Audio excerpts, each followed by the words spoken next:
Hi folks, it's Helen and Liana here. We are back talking more about stories and books. It has been a while since we have recorded.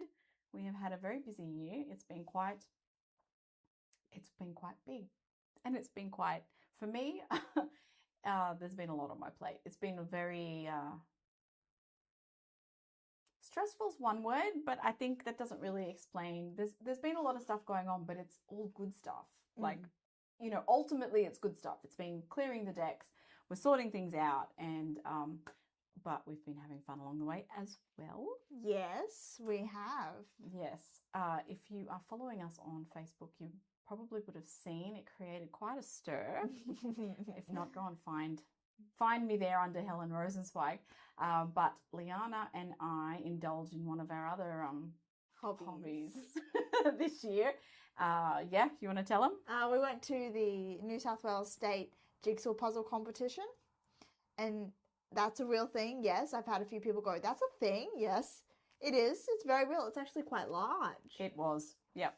Yeah, so there was about 180 contestants in the pairs section. So we were in the pairs section. So it's a 500-piece puzzle in pairs. And we actually did quite well. First time.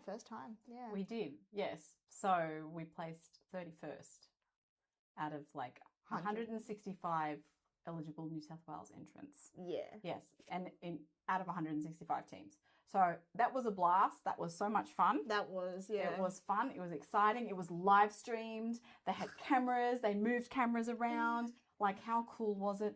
Where they're puzzling away and the supervisors are walking up and down, and then one of the supervisors walked past and quietly says into a microphone, we have table 100 and whatever it was, 151 here.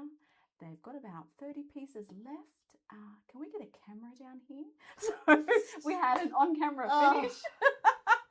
It was quite exciting. So it was fun. So we haven't read as much and we haven't been book chatting as much, but we've been puzzling.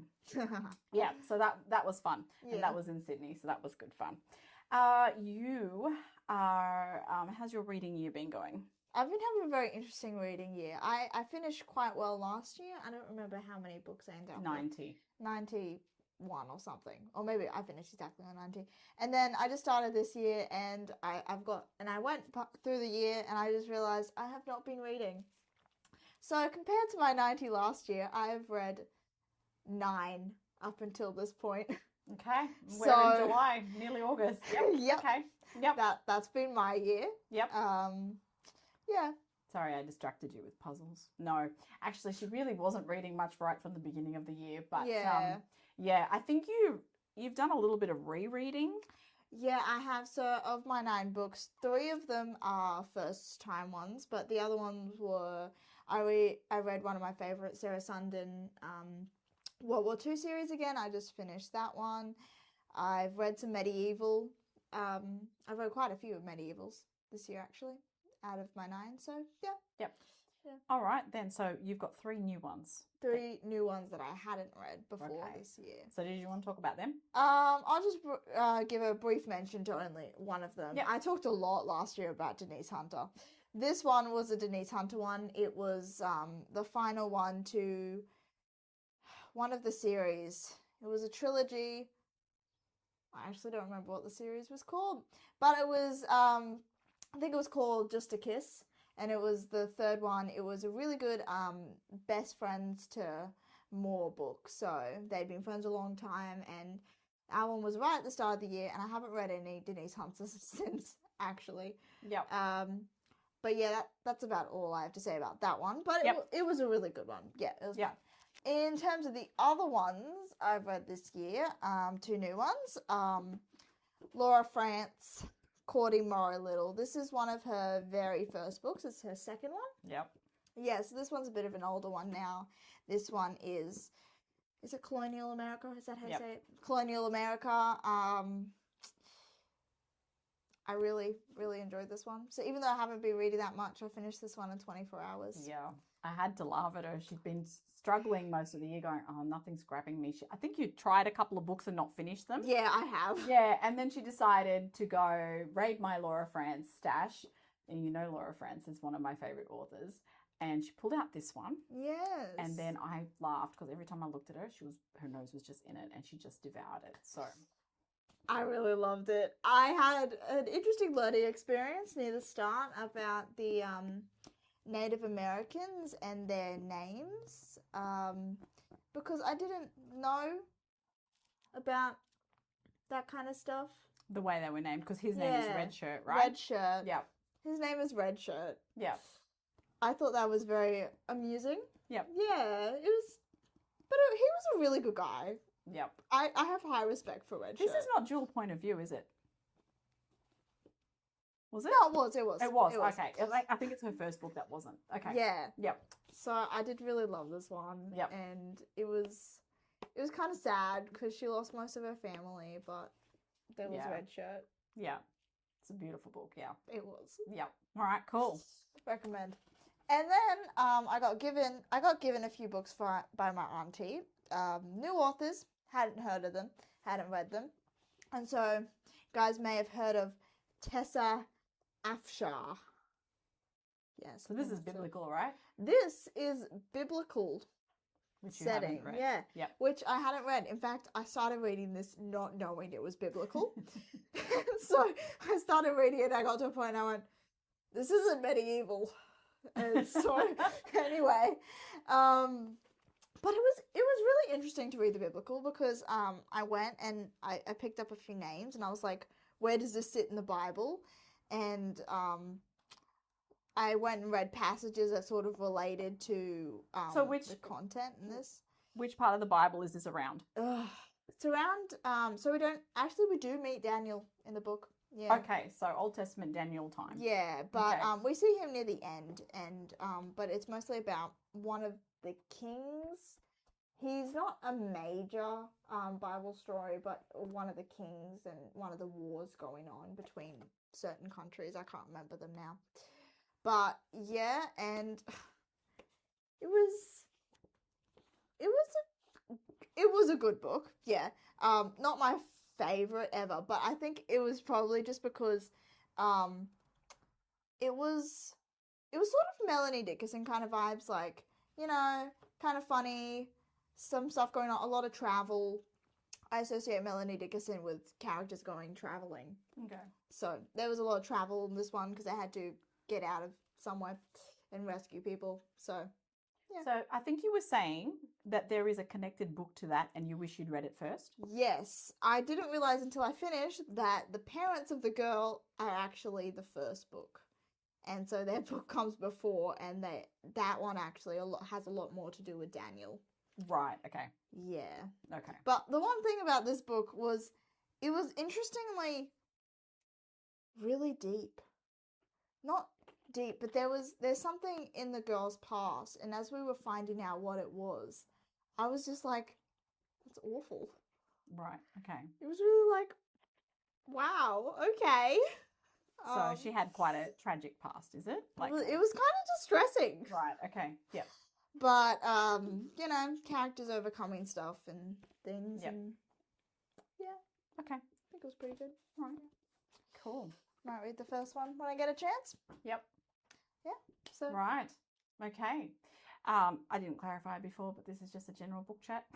There's no theme here. We're just catching up with you, talking about what we've been reading. So the coin has been flipped a little bit because Liana read her 90 books last year and I didn't read that much last year. Yeah. That's not to say I'm on track for 90 this year. Like, no. But I have read several more than you have. And I think I was rereading favourites at the beginning of the year. Yeah. But the last few books I have read are all new to me. So, including a couple of new to me authors. Yeah. Now, there's something I did that I didn't mean to do. This is very funny. I read 3 ice hockey books in a row. All different authors. All different authors and all different mediums. I didn't even realize this till I got to the 3rd book. I went, oh my gosh, this is my 3rd ice hockey book in a row.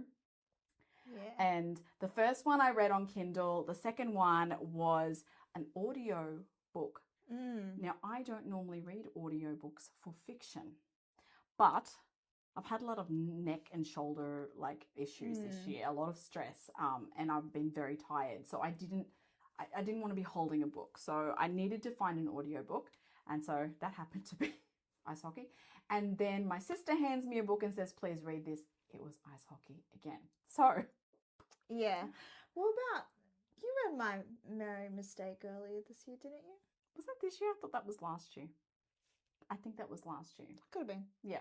So 3 ice hockey. And it's interesting because it's only a couple of episodes ago we did a video on ice hockey. talking about the hockey trope, right?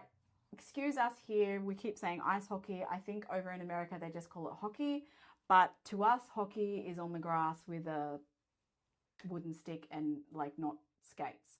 So we kind of define it. We clarify ice hockey when we're talking about it.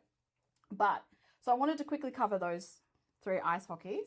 So the first one was Carolyn Miller's Second Shot at Love. I don't have that one here because it was on Kindle. Yeah. So I was that was a new release for her this year. It's part of her ice hockey, her second ice hockey series, I think it is. But this is already book 6. I haven't read any of them, but this was a new one, and it was a second chance romance, and that's kind of what got my attention. Yeah. So I read that one. Then the audiobook was Susan and Sarah May Warren's collaboration. Yeah. Right? So back into Susan May Warren's space here. You know that her Christensen family series, they have the ice hockey as a big theme there. Yeah. So Jace from that series is the coach now. And I have to tell you, hilarious story. We were at my sister's, at Jess's place, and I was listening to this audiobook. I've walked out to the lounge room, and here is Liana and my sister on the couch, both well acquainted with the series. And I said, Jace is the coach. And both of them went, oh! So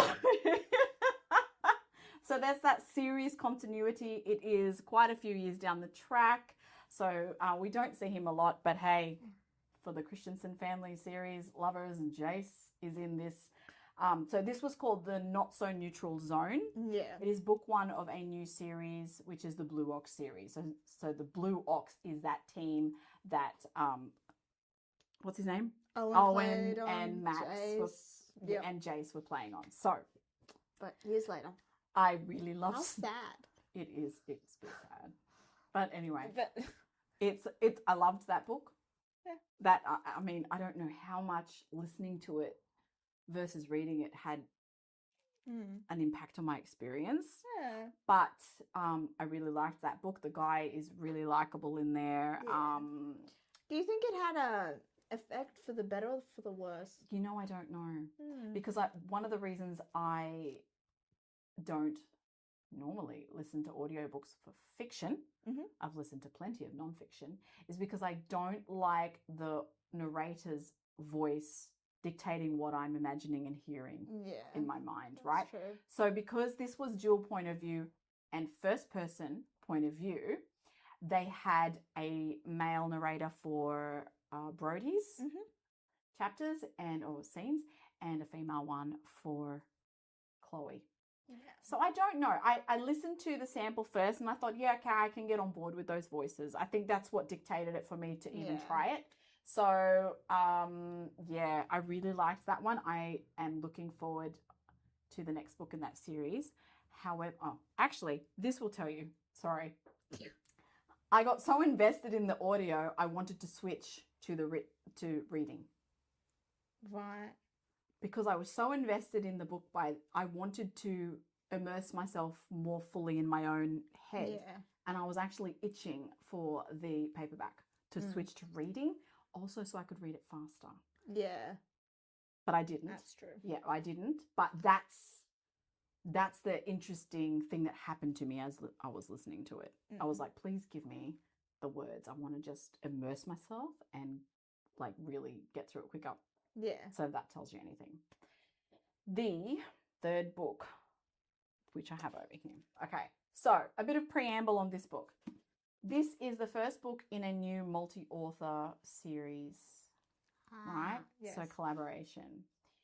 It is rapid releasing, 6 books. One is coming out every 3 weeks, I believe. Oh, really? Yes. The first 2 books are out, and it's creating quite a bit of interest. Yeah. It's doing really well. So Yeah.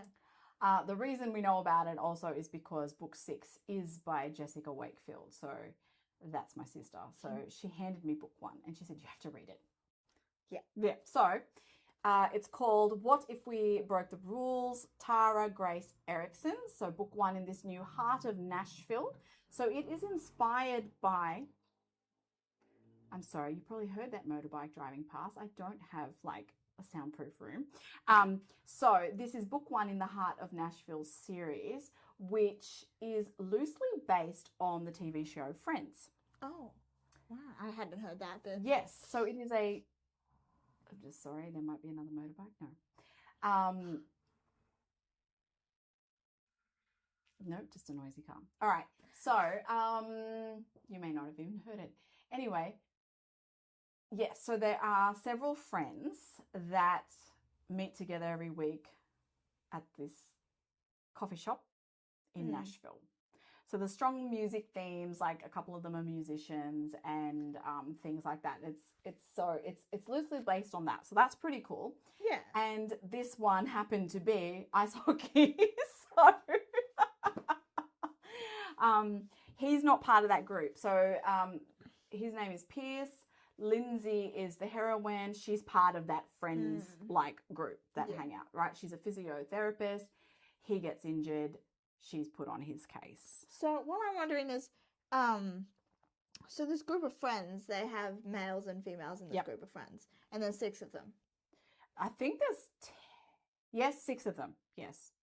Okay. Yes, there is 6 of them. I find that interesting because it makes it different to shows like that when there's usually 6 of them. Because usually when there's 6 friends, they end up with each other instead of breaching. I think one of them will. That's why I think there's a 7th one on the outside of this. Yeah. I can't remember now, but yes, because 2 of them. Yeah, you'd imagine someone. Whatever. Anyway, I can't remember now because there's someone already mentioned. I couldn't quite work out if he was part of the group, like or not. So and there's a brother and sister in it, which is Friends like as well because there was a brother and sister in Friends. Yeah. Cool. So this one, I read this real quick. This is the fastest book I've read this year, I think. I read this in 3 days, which is quick for me. Just because of all the load on me and whatever and headaches and stuff that I've had. I downed this in 3 days. Yeah. Really liked the guy. This is slow burn romance. Yeah, he's a really nice, likable hockey player. Very interested to see how the series is going to go. Like I said, book 2 is already out. Book 3 is very close to being out. Might be out by the time you see this video. There goes my bookmark. Yeah, so that's the Heart of Nashville series. Yeah, so keep an eye out on that one. Cool. Because I think, yeah, if you love a series and you love a particular setting, multi-authors. So, yeah, check that one out. Yeah, that there. Otherwise, I have read, yes, this has been sitting on my shelf for a long time. I've been a long-term Becky Wade fan. This is her first indie release since being trad published in the Christian fiction genre. Okay. This is the first book in a new series. This was interesting. I read that one last year too. Actually. Yes, you did. I did. Yes. Yeah. Yeah. Interesting. I didn't care much for some of the subplot things in there, but the main guy had my attention. I was quite interested from the start because it's some people I've heard it say that some don't like the amnesia stories. I thought it was interesting because I tried to guess who is this guy? What's he doing? What's the story? And like dropping little hints and I'm like, oh, I bet this is his career. And then I was right and I was like, yeah. Yeah, so it was fun. He's very likable and he's very constant with her and she's got to deal with some stuff. There's a mystery involved because Becky often does mysteries in her. It was a good mystery, yeah. Yeah. Yeah. And there's always that, not always, but very similar to a lot of her latest books. There's that last minute action, like moment at the end where you're. My first Becky Wade I read. I haven't read too many Becky Wades, but the first one I read, it was just like going along like a contemporary romance. And then I hit a point and I was like, "There's a gun out," and then all of a sudden, what? Yeah. Bit of a shock. Yeah, so you have that. So that's the Sons of Scandal romance. I'm glad I finally got to that. And then the other new to me author, now Nicole Deese has been around a long time. I finally tried hers, All That Really Matters. I don't have that book here because I read it on Kindle. That one, so the reason I haven't read Nicole Deese before is because I'm not quite sure she is fully classified as romance. Now, I know everyone says she's a romance author, but there are literal rules that happen for a proper romance category book. And I don't mean category romance because that means something else. If you know what I mean, you know what I mean. If not, just don't worry about that. What happens is that in a proper romance, there should be a black moment where it looks like the romance is off. And that should be nearish the end. And then the rest of the book is resolving, getting them back together. In this case, we didn't have this. It was heavily romantic. Don't get me wrong. This was very much a romance story, as in heavy romance story. But they don't have that issue in this book. And there's another issue they're dealing with together that they do the last 20% of the book resolving. So they themselves were totally fine at like that 80% mark. They were, and then the rest of it was this fundraising and stuff they were doing for this home. So excellent book. I really enjoyed her writing style, but I kind of really like my books to be very much to the pattern of a romance novel. So to me, it felt more like a very heavily romantic women's fiction. But her voice is amazing. She writes really well, and it was a really good story. So whether I'll read some more, I'm not sure, but that's where we are with that. Yeah. So I think that's all the new stuff I've read. Yeah. I've got because we visited Newcastle recently, my aunt and her massive book collection. She gave me 7 books to read. Haven't read any of them. One new author, Mary Keneally. So yeah, new to her. Mary Keneally's been around a long time. New to me. You'll probably end up hearing about how that goes when we get around to that. Some more Susan May Warren as well. One of her earlier. But yeah. Do you feel the reading is sort of picking up speed again? Do you think? No. So it might be a while away. Yeah, it's just like so I really got into my Sarah Sundin series. I finished the last book in like 3 days. But I think it's just getting me started, because even me now, I finished that series because that's the most recent thing I read, and I was loving reading. It was great. And then I got to, what am I reading next? And I just went. Yeah. And I just haven't picked up anything. I have to admit, I've had a couple of did not finish, right? I tried a couple of new authors. I got halfway through and I couldn't finish them. So we are a little fussy. So I was happy when I've been able to read a few new books. I just have a rule: whatever my next book is, it cannot be ice hockey. Not because I like the trope, but I don't chase tropes. Yeah. Right? I don't chase them. And at this point, I'm hockey saturated right now. I would like to read something else. It'll probably be something in the Heart of Nashville series. So that's what I think. But there's been something else I've been doing. Yes, indeed. Yeah, I've been doing something rather significant, and it's amazing I've had time to read, considering with everything. That's true. That's going on. So I kind of let it slip last video that I've been writing. Yeah. I finished the first draft of my book 1 manuscript. Yeah. So that was kind of a huge deal for me, because I haven't written in 11 years. I went back to it this year.